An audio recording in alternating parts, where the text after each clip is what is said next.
Então agora eu vou dar uma certa intuição sobre aquelas equações que eu acabei de mostrar do efeito de Kalman. Primeiramente, né, considerando o passo de predição, a gente tem essas duas equações. Lembrando que a primeira equação ela atualiza a média, a nossa estimativa. Então, dada a média da estimativa no instante t menos 1, depois de ter assimilado a observação, né, que é o xt menos 1 mais, a gente consegue obter o nosso xt menos. Aqui seria a média. E a de baixo aqui, né, a atualização da incerteza da nossa estimativa, que é dada pela matriz de covariância. E aí, para ter uma ideia de por que é a expressão correta essa aqui de cima, basta a gente pensar o que seria a esperança do nosso xt-. Então, utilizando a equação do nosso modelo de movimento, a gente pode substituir o xt- por essa expressão que está aqui, que é o atxt- mais btu de t mais w de t. Então, como a esperança é uma operação linear, a gente pode trocar a esperança dessa soma pela soma das esperanças. Como essas matrizes AT e BT elas são constantes, a gente pode passá-las para fora da esperança. Esse U de T ele é uma coisa determinística, né? Não é uma variável aleatória, porque isso é algo que o nosso robô executou. E esse W de T é o nosso ruído. Como a gente bem sabe, isso aqui é o filtro de Kalman. Como é o filtro de Kalman, esse ruído ele tem que ter média zero. Então isso aqui vai dar zero. Isso aqui dá simplesmente U de T. E a esperança de xt-1 mais vai ser a nossa média do xt-1 mais, ou seja, a nossa estimativa do instante t-1 depois de ter assimilado a observação. Com isso a gente chega nessa expressão que está aqui,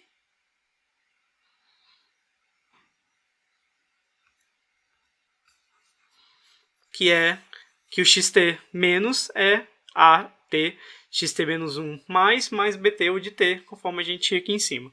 Para poder achar a expressão para covariância, é bem semelhante.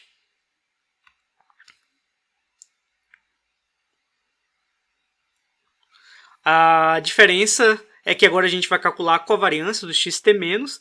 Para calcular a covariância do xt- é só usar a definição de matriz de covariância. Então a covariância vai ser dada por xt mais menos a esperança desse valor, vezes essa mesma coisa, só que transposto. Se a gente abrir essa continha aqui e fazer essa continha, a gente chega à nossa expressão para a atualização da matriz de covariância do passo de predição do filtro de Kalman. E como eu tinha falado anteriormente, né, a soma ela faz essa covariância aumentar conforme a gente já conhecia lá do filtro de Bayes. Né? Então, quando a gente faz o passo de predição, a gente acaba aumentando nossa incerteza sobre a nossa estimativa, porque a gente está somando esse termo Q de T. Agora, falando do passo de filtragem. Então, o passo de filtragem ele é dado por essa expressão que está aqui. E se a gente pensar nessa expressão, ó, a gente tem um z de t menos um ct xt menos chapéu. Então perceba que esse ct xt menos chapéu é como se fosse um certo z predito. Beleza? Isso aqui é como se fosse qual que é a observação que a gente esperaria, dado que nosso estado é xt menos chapéu. Então, dado que o estado é esse aqui, essa aqui seria a observação que a gente esperaria. Então, a gente faz a diferença entre essas duas observações. Como se a gente estivesse calculando um erro, só que na observação, né, no espaço da observação. Então, para a gente depois pegar esse erro que está no espaço da observação e levar ele para o espaço do estado, que é o espaço do xt, a gente utiliza o ganho de Kalman. Então, o ganho de Kalman ele tanto transforma desse espaço da observação para o espaço do estado, como ele também faz uma certa escala, né? Ele que define se eu deveria confiar mais nesse erro ou menos nesse erro. Porque às vezes o erro está vindo do fato de a gente ter um sensor muito ruidoso e não porque realmente a gente está muito errado em relação ao que seria a posição correta do nosso robô. Então o ganho de Kalman ele também dá o quanto que eu vou consertar. Então essa é basicamente a ideia intuitiva dessa expressão que está aqui. Né? A gente vai ter que a nossa nova estimativa vai ser a estimativa anterior, antes de ter assimilado a observação, mais um termo de correção e o ganho de Kalman está dizendo o tanto que eu tenho que consertar, com base em um certo erro de observação que eu detectei através dessa expressão aqui. E se a gente abrir essa expressão, se a gente pensar nessa expressão aqui do ganho de Kalman, a gente pode primeiramente assumir que a gente está com um problema unidimensional, então cada uma dessas matrizes aqui vão virar simplesmente escalares.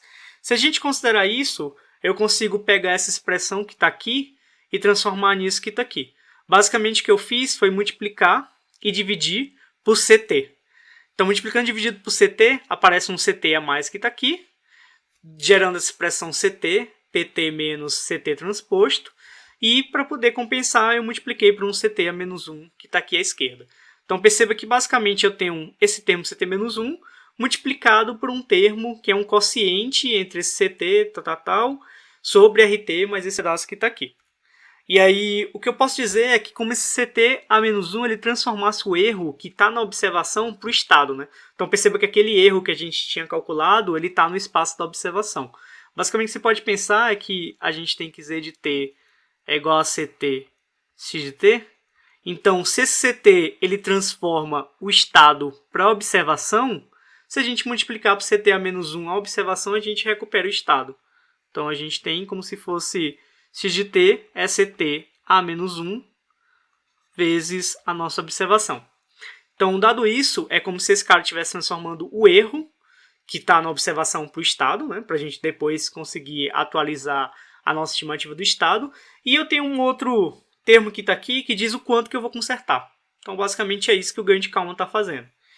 E aí, agora, esse termo aqui de cima, ele meio que está transformando a incerteza que a gente tem no nosso estado, que é o PT menos, para o espaço da observação, né? Porque eu estou multiplicando por CT aqui à esquerda e por CT transposto aqui à direita. Beleza. Então agora vamos analisar melhor essa fração que faz essa transformação.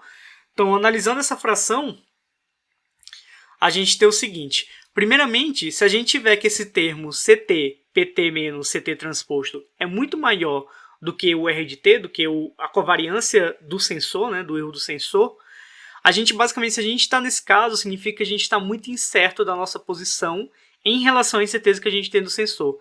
Isso quer dizer que aparentemente seria uma boa ideia a gente confiar no nosso sensor. Então, se a gente substituir isso aqui embaixo, a gente vai ter que esse termo CT, PT, CT transposto vai dominar. Então, aqui basicamente vai dar só esse termo que vai cortar com o termo de cima. Então, basicamente, a gente vai ter que K de T é igual a CT a menos 1. Com isso, a gente tem que o xt+, ele vai ser CT menos 1 vezes Z de T. Então, para poder ver que realmente a gente chega nessa expressão, é só a gente escrever lá a equação da atualização do fit calma, que é KT, né? Então, em vez de KT, seria CT A menos 1, Z de T menos X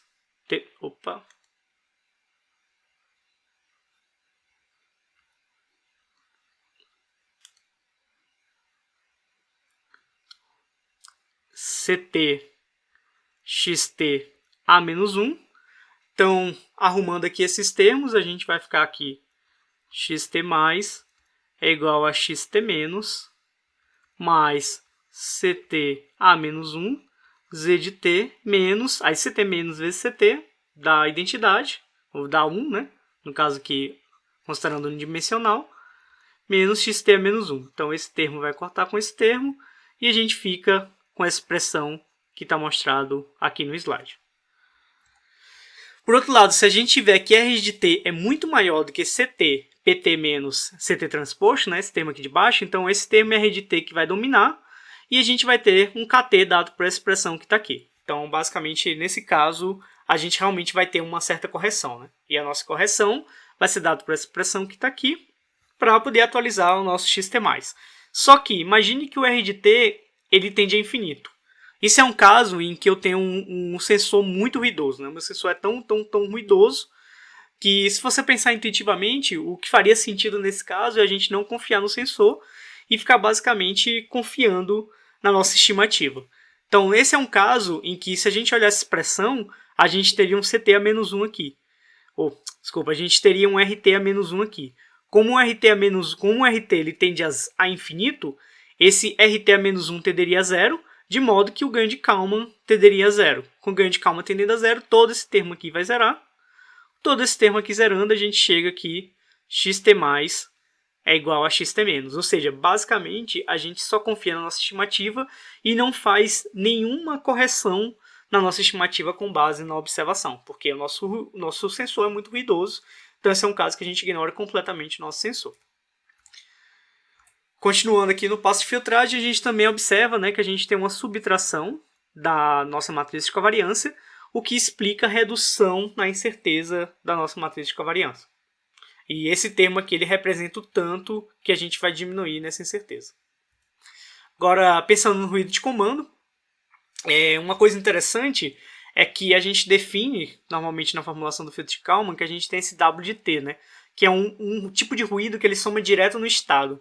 Só que isso é uma coisa que em geral não faz muito sentido, pelo menos em robótica, em que o ruído geralmente está associado ao nosso comando de T, né? Ele não está associado a uma coisa que está lá no estado. Então vamos considerar um certo comando, o de T, que ele é distribuído de acordo com a gaussiana de média zero e covariância MT. Se a gente pegar a covariância do nosso estado agora, se a gente tem um ruído de estado, a covariância do estado vai ser simplesmente o Q de T, né? Só que se a gente pegar agora essa covariância, a gente consegue calcular essa covariância ligada ao estado a partir de uma covariância do comando, né? Então, substituindo aqui nessa expressão, a gente chega no final que essa covariância do estado ela vai ser dada por BT, M de T, B de T transposto. Então isso mostra que a gente consegue converter uma covariância que está no meu comando de T para uma covariância de estado para a gente conseguir utilizar as equações que a gente já conhece do filtro de Kalman. Então, em robótica é bem mais comum a covariância estar associada ao meu comando, né, não ao meu estado. E aí, nesse caso, para a gente conseguir utilizar a formulação do filtro de Kalman, em que o ruído aparece aqui como sendo aditivo na atualização do meu estado, é só eu fazer essa conta que está aqui. Então, eu calculo a minha matriz de covariância Q de T como sendo essa expressão que está aqui, que é BT, BT transposto. Outra coisa importante também é que para a gente conseguir utilizar o filtro de Kalman, que ele trabalha no domínio discreto, né, no tempo discreto, e a gente geralmente tem equações diferenciais, né, para poder representar o movimento do nosso robô, a gente tem que fazer uma discretização dessas equações. Então, geralmente, os modelos eles usam equações diferenciais, que são representadas em tempo contínuo, e o filtro de Kalman é a formulação que a gente está vendo aqui é discreta, existe uma formulação contínua, mas em geral, como a gente implementa no computador, a gente geralmente implementa esse filtro de Kalman discreto. E aí quando você tem comandos envolvidos, em geral a gente assume que a gente chama de Zero Order Hold. Então esse Zero Order Hold tem um nome meio bonito, mas basicamente significa que a gente vai segurar o nosso comando durante um certo tempo, durante durante o tempo de amostragem do nosso robô. Então ele vai manter esse comando durante o passo de tempo.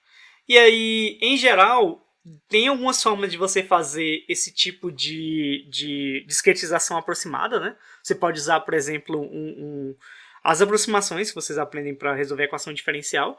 Só que quanto mais correto você fizer, melhor, né? Então, se você conseguir fazer uma discretização analítica sem nenhuma aproximação, é melhor ainda. Então, basicamente, a ideia é você integrar a equação diferencial por um período, basicamente calcular o xt mais 1 como sendo xt mais a integral durante um passo, né, de 0 até tzão. Então, calculando isso analiticamente, você consegue chegar na expressão correta, né, sem nenhuma aproximação.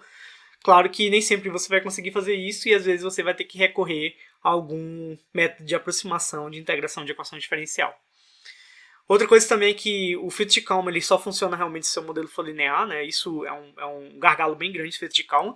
Em geral, o seu modelo ser gaussiano não é um assumption assim tão pesado, mas o seu modelo ser linear realmente não são muitos problemas em que você realmente consegue ter um modelo não linear, um modelo linear. Mas quando o modelo de observação ou de movimento for não linear, qualquer um dos dois casos, tá? Se por exemplo, o modelo de observação for linear, que é o caso lá do VSS, mas o modelo de movimento for não linear, você tem que usar uma extensão do filtro de Kalman, realmente não tem como. Os dois têm que ser linear para o filtro de Kalman funcionar.